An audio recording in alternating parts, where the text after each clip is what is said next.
En este canal exploramos juntos la complejidad humana, desde los casos policiales más aberrantes, pasando por los enigmas sin resolver, reabriendo casos que pueden ser finalmente resueltos gracias a los avances de la tecnología y que permiten a las víctimas descansar en paz.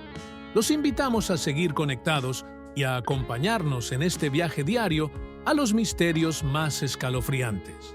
Bienvenidos amigos a nuestra inmersión de hoy. Preparaos, porque nos adentramos en un caso que os va a dejar helados. La historia de Pedro Alonso López, el monstruo de los Andes. Sí, las montañas de los Andes, ¿no? Majestuosas, imponentes, envueltas en niebla y misterio, un escenario perfecto para las leyendas, pero también para horrores que la verdad superan cualquier ficción. Y es en este escenario precisamente donde se desarrolla la historia de López, un hombre que con su confesión nos dejó a todos, perplejos, ¿no? Más de 300 niñas. Una cifra que hiela la sangre. Totalmente. Y aunque solo se confirmaron 110 víctimas, la duda, la incertidumbre, ahí queda. ¿Cuántas niñas más? ¿Qué se esconde tras esa niebla de los Andes? Exacto. Esa es la pregunta que vamos a intentar desentrañar hoy. Adentrémonos en la mente de este ser, en su infancia, porque para comprender la oscuridad a veces hay que mirar a la luz, ¿no? O a la falta de ella. Nació en 1948 en Venadillo, Tolima, Colombia. Su infancia estuvo marcada por la violencia, un periodo terrible de guerra civil. Para quienes no lo sepan, la violencia fue un periodo de extrema violencia partidista en Colombia que dejó muchísimas cicatrices en la sociedad. Imaginad crecer en un ambiente así. Y no solo eso, era el séptimo de 13 hijos, criado por una prostituta en una sola habitación. La falta de intimidad, la exposición constante a las interacciones de su madre con los clientes, un caldo de cultivo, ¿no? Para traumas. Es difícil imaginar un ambiente más brutal. Y por si fuera poco, el abuso sexual que sufrió siendo niño. ¿Cómo no iba a dejar eso una marca profunda en su psique? Claro. A los 9 años, su madre lo echó de casa. Lo descubrió abusando de su hermana menor. Abandonado a su suerte, López terminó en las calles de Bogotá, donde la violencia y el abuso continuaron. Una espiral descendente, sin duda. A los 21 años, fue encarcelado por robo. Y en prisión, el ciclo de violencia se repitió.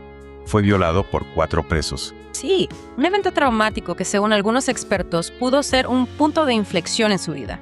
Le empujó a tomar una decisión drástica: asesinar a sus agresores. Y lo increíble es que solo le añadieron 2 años a su condena por este crimen. ¿Refleja esto la ineficacia del sistema judicial de la época o había algo más? Es una pregunta inquietante, desde luego. Y tras cumplir su condena en 1978, salió de prisión y comenzó a viajar por Perú.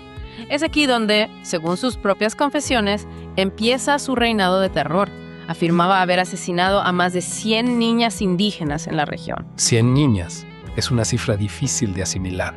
Y aunque nunca se pudieron verificar estas confesiones, hay un evento que nos da una idea de la monstruosidad que escondía López. Fue capturado por un grupo de indígenas mientras intentaba secuestrar a una niña de 9 años.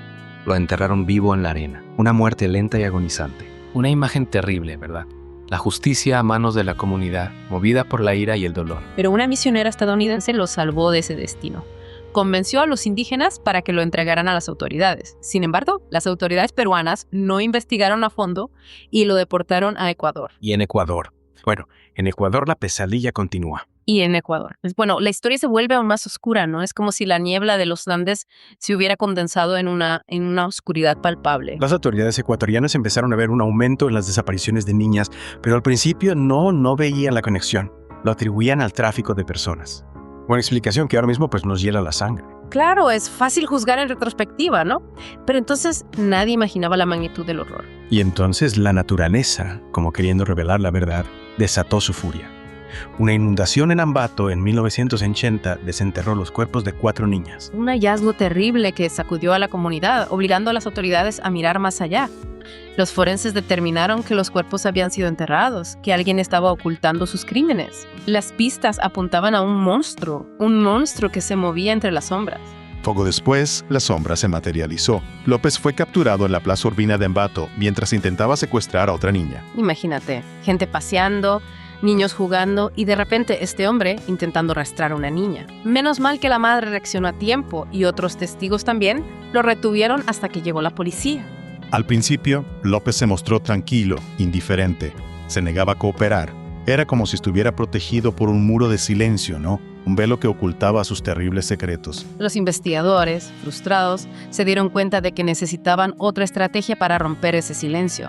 Decidieron recurrir a un sacerdote que López conocía de la cárcel. el padre Córdoba Gudino. La idea era que el sacerdote se ganara su confianza, que lo llevara a confesar, una apuesta arriesgada sin duda. Y sorprendentemente la estrategia funcionó. López empezó a hablar, a relatar sus crímenes con una frialdad escalofriante. Los detalles eran tan horribles que el padre Gudino no pudo soportarlo. Tuvo que abandonar la sala. ¿Qué clase de monstruo puede hablar de sus atrocidades con tanta calma? Es una pregunta que nos persigue, ¿verdad? Nunca se ha revelado el contenido completo de esa confesión, pero sabemos que López admitió haber asesinado a más de 100 niñas en Ecuador. Describió su modus operandi con una precisión escalofriante. Elegía a sus víctimas, niñas de entre 8 y 12 años, con mirada inocente, las abordaba durante el día, ganándose su confianza con regalos, con promesas. Y luego las llevaba a lugares apartados, las violaba y las estrangulaba. Decía que le gustaba mirarlas a los ojos mientras les quitaba la vida. Quería sentir el placer más profundo antes de que la vida se les escapara, un sadismo inimaginable. Las autoridades ecuatorianas, guiadas por sus confesiones, lo llevaron a varios lugares donde, según él, había enterrado a sus víctimas. En un lugar cerca de Ambato se encontraron los cuerpos de 53 niñas. Una escena dantesca, la confirmación de la magnitud de sus crímenes. En 1980, López fue condenado a 16 años de prisión, la pena máxima en Ecuador en ese momento. Para muchos, una condena que no hacía justicia. Pero la historia del monstruo de los Andes, como una sombra que se niega a desaparecer, no termina ahí. En 1994, fue liberado y deportado a Colombia. Allí fue internado en un hospital psiquiátrico, pero en 1998. Espera, ¿estás diciendo que lo declararon sano y lo pusieron en libertad? Así es. Su última aparición registrada fue en 1999, cuando reclamó su nueva cédula de ciudadanía en Bogotá. Desde entonces, se le ha perdido la pista. ¿Dónde está el monstruo de los Andes? ¿Sigue vivo o ha vuelto a matar? Son preguntas que nos siguen atormentando. Es como si la niebla de los Andes lo hubiera tragado de nuevo, ocultándolo de la justicia. Es que es escalofriante pensar que alguien capaz de hacer esas cosas puede estar libre por ahí. ¿Cómo es posible que lo declararan sano? Sí, es una pregunta que muchos nos hacemos. Los informes psiquiátricos son confidenciales, así que no se sabe con certeza qué criterios utilizaron. Pero ¿cómo se puede entender la mente de un monstruo como Pedro Alonso López? ¿Qué lo llevó a cometer esos actos? Pues solo su entorno, la violencia de su infancia. Esa es la pregunta que lleva décadas intrigando a criminólogos y psicólogos. Su infancia fue terrible, marcada por la violencia y el abuso. Eso sin duda influyó en su desarrollo. Pero, ¿es suficiente para explicar su transformación en un asesino en serie? Robert Ressler, el famoso perfilador del FBI, estudió el caso de López. ¿Qué conclusiones sacó? Pudo aclarar algo de la oscuridad de esa mente. Ressler creía que la obsesión de López con las niñas, con su mirada inocente, podía estar relacionada con su madre, con esa relación compleja y perturbadora que tenía con ella. Recordemos que ella era prostituta y que él veía sus interacciones con los clientes desde muy pequeño. O sea, que la violencia y el desapego que vivió en esa relación temprana podrían haberlo llevado a buscar una forma distorsionada de control, de dominación sobre otras mujeres. Exactamente. Ressler sugirió que la incapacidad de López para formar vínculos sanos con las mujeres, sumada a la brutalidad que vio y vivió, pudo crear un cóctel explosivo en su mente. Es una teoría escalofriante, sí, pero que ayuda a comprender un poco mejor la mente de este asesino. Aunque claro, cada caso es único. La mente humana es compleja. Totalmente. Y el caso de Pedro Alonso López sigue siendo un misterio en muchos sentidos. Un misterio que nos recuerda que el mal puede estar en cualquier parte en las personas que menos esperamos. La Interpol emitió una orden de captura internacional contra López en 2002, pero hasta hoy, nada. Sigue prófugo. La madre de López, Benilda, cree que su hijo sigue vivo. Dice que su espíritu no le ha revelado su muerte. Eso sí que da miedo. La posibilidad de que el monstruo de los Andes siga ahí fuera oculto, esperando. La historia de Pedro Alonso López es una advertencia, una llamada a estar alerta. El mal existe y puede estar más cerca de lo que pensamos.